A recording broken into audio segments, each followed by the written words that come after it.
সোনারপুরে গণপিটুনিতে মৃত্যু, গ্রেপ্তার তৃণমূল পঞ্চায়েত সদস্য। দক্ষিণ চব্বিশ পরগনার সোনারপুরে গণপিটুনিতে মৃত্যু হলো এক ব্যক্তির। মৃতের নাম রঞ্জিত মণ্ডল, বয়স 35 বছর। ঘটনায় চাঞ্চল্য ছড়িয়েছে এলাকায়। এই ঘটনায় জড়িত থাকার অভিযোগে গ্রেপ্তার করা হয়েছে তৃণমূলের এক পঞ্চায়েত সদস্যকে। ঘটনাটি ঘটেছে সোনারপুর থানা এলাকার সোনারপুর 2 গ্রাম পঞ্চায়েতের শীতলা অঞ্চলে। স্থানীয় সূত্রে জানা গিয়েছে, এক ব্যবসায়ীর সাইকেল নেওয়াকে কেন্দ্র করে শুরু হয় বিবাদ। সেই সময় ঘটনাস্থলে উপস্থিত ছিলেন পঞ্চায়েত সদস্য নারায়ণ রায়।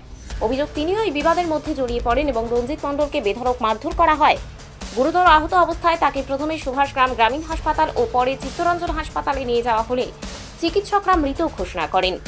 পুলিশ সূত্রে জানা গিয়েছে, এই ঘটনায় পঞ্চায়েত সদস্য সহ মোট 4 জনের বিরুদ্ধে অভিযোগ দায়ের করা হয়েছে। তদন্তে নেমে ইতিমধ্যেই একজনকে গ্রেপ্তার করেছে পুলিশ, তবে বাকি অভিযুক্তরা এখনো পলাতক।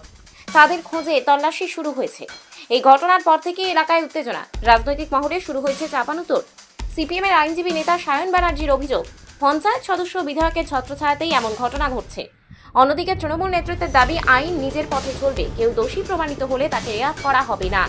গণপিটুনির এই ঘটনা ফের আইন শৃঙ্খলা ও প্রশাসনিক দায় নিয়ে প্রশ্ন তুলেছে।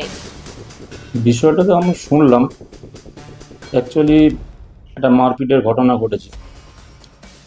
সেই ঘটনাকে কেন্দ্র করে পরবর্তী সময়ে যে একজন মারা গেছে, সেখানে আমাদের একজন পঞ্চায়েতের সদস্য আছে নারায়ণ রায়, গ্রেপ্তারও হয়েছে শুনেছি। তবে আইনের পথে ছিল, প্রকৃত দোষী যারা আছে শাস্তি পাবে, প্রশাসন সে বিষয়টা দেখছে। আপনার নাম? গণপিটুনিতে তৃণমূল কংগ্রেসের জনপ্রতিনিধি জড়িত, এতে আশ্চর্য হওয়ার খুব একটা বিষয় নেই, কিন্তু সোনারপুরের মতো জায়গায় গণপিটুনি, এটাই আশ্চর্য হওয়ার মতো বিষয়। এরা তো সব এমএলএর ডান হাত, তো লাভলি মৈত্রর ডান হাত। পঞ্চায়েতের কাউন্টিং সেন্টার লুট করতে যাওয়ার সময় এদেরকেই তো ভোটে জিতিয়েছে, ভোটে হেরে গেছিল, এরা সবাই ভোটে হেরেছে। এই লাভলি মৈত্র দাঁড়িয়ে থেকে ব্যালট লুট করেই তো এদেরকে জিতিয়েছে। এসব জনপ্রতিনিধির নামে কলঙ্ক। এলাকায় এক একটা সন্ত্রাসের অবস্থা তৈরি করে রেখেছে, সন্ত্রাসের পরিবেশ করে রেখেছে। সব জানা সত্ত্বেও চুপ করে রয়েছে। একজন এর পেছনে জড়িত নয়, আরো অনেকে জড়িত।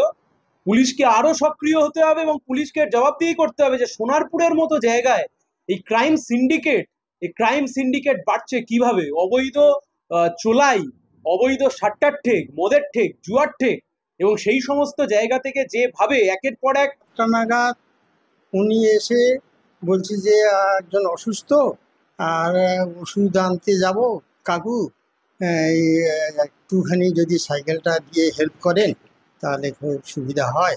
হ্যাঁ, আমি বলি আমি তো এই সাইকেলটা আমি হাঁটাচলা করতে পারি না, আমার স্পাইনাল কর্ড হয়ে আছে, আমার কোমরের দোষ, আমি এই সাইকেল নিয়ে টুকটাক যাই, আমার দোকানে টুকটাক মাল লাগে। এইবার ও তা ঠিক আছে, তুমি নিয়ে যাও, সাইকেল তো আমার ভালো না, তুমি চালাতে পারবে কিনা ঠিক নেই, তাহলে আপনি যদি চালাতে পারেন আমিও পারবো। তখন মোটামুটি সুস্থ অবস্থায় এইবার নিয়ে চলে গেল। এইবার প্রায় ঘন্টা দিয়ে আর আসে না। তারপরে যখন আসে ফিরে, তখন দেখি একেবারে মদ্য অবস্থা। হ্যাঁ, তাও আমি বলছি এই তুমি সাইকেল নিয়ে গেলে, আমার সাইকেল কি করলে, সাইকেল দাও।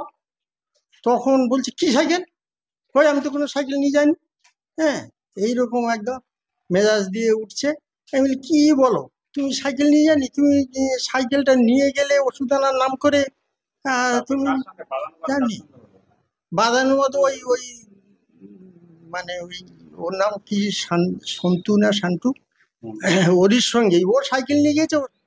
Bureau report, DN news Bangla.